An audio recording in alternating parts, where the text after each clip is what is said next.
আমার বয়স যখন 14, তখন আমার সৎমা সামান্য কিছু টাকার লোভে 40 বছর বয়সী এক লোকের সাথে আমাকে জোর করে বিয়ে দিয়ে দেয়।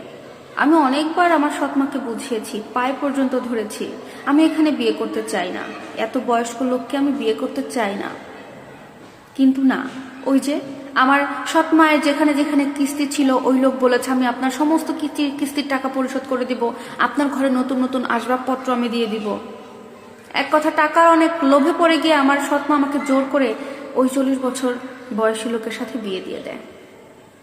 আমি আমার বাবাকেও বলেছিলাম, কিন্তু আমার বাবা এমন একটা লোক, আমার সৎ মায়ের উপরে কোনো কথা বলতে পারে না।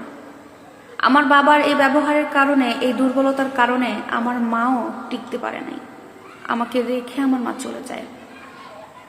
শেষ পর্যন্ত আমি এখানে থেকেই বড় হয়েছি এবং এখন আমার বিয়ে দিয়ে দিল এক বুড়ো লোকের সাথে।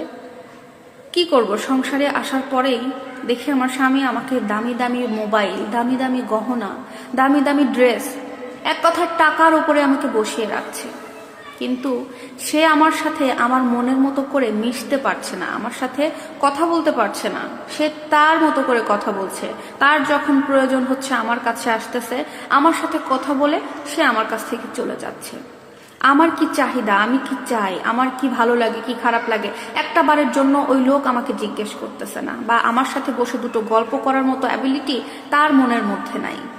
সে শুধু তার তার তার জগতে আছে। তার যখনই প্রয়োজন, আমাকে দরকার, আমার সাথে কথাবার্তা বলে সে চলে যায় তার কাজে। ওই যে টাকা কামানো, সে থাকে ব্যস্ত, সে আমাকে সময় দেওয়ার মতো করে তার মধ্যে কিছু নাই। আসলে আমার যে বয়স আর তার যে বয়স, দুজনের মধ্যে অনেক পার্থক্য, দুজনের মেন্টালিটি অনেক প্রবলেম, অনেক পার্থক্য। তো সব মিলিয়ে আমি নিজেকে মানিয়ে নিচ্ছিলাম, কিন্তু বিশ্বাস করো আপু, আমি না আমার সংসারে এতটুকু শান্তি খুঁজে পাইনি। এই টাকা থাকলে মানুষের শান্তি থাকে না। এই টাকা দিয়ে আমি এখন কি করব? মাঝে মাঝে আমার মায়ের কথা খুব মনে পড়ে, কিন্তু কি করব, মায়ের সাথে আমার কোনো যোগাযোগ নেই, কোনো কথা শেয়ার করতে পারি না। মাঝে মাঝে মনে হয়, সৎ মা, নিজের মেয়ে যদি আমি হতাম তোমার, তাহলে কখনো তুমি আমার জীবনটা এভাবে নষ্ট করতে পারতে না। আমার স্বামী আমার কাছে থাকে না, আমাকে সময় দেয় না, আমার যখন ইচ্ছা হয় তার সাথে বসে দুটো কথা বলবো, তাকে আমি পাই না। সে সব সময় থাকে দূরে দূরে, শুধু আমাকে টাকা দিয়ে সে চলে যায়। আমার হাতে অনেক টাকা, অনেক টাকা, আমি যা ইচ্ছা তাই করতে পারি, কিন্তু আমি আমার স্বামীকে কাছে পাই না। আমার সৎ মা সামান্য কিছু টাকার লোভে আমাকে এমন একটা লোকের সাথে বিয়ে না দিলেও পারত, কিন্তু না, আমার জীবনটা একদম শেষ করে দিল। টাকা থাকলে আসলে পৃথিবীতে সুখ খুঁজে পাওয়া যায় না। সুখ অন্য একটা জিনিস, সেটা আল্লাহ তাআলা আসলে মানুষের নসিবে দিলে পাওয়া যায়, না দিলে পাওয়া যায় না। তবে আমার জীবনের মতো কোনো মেয়ের জীবন যেন না হয় আপু।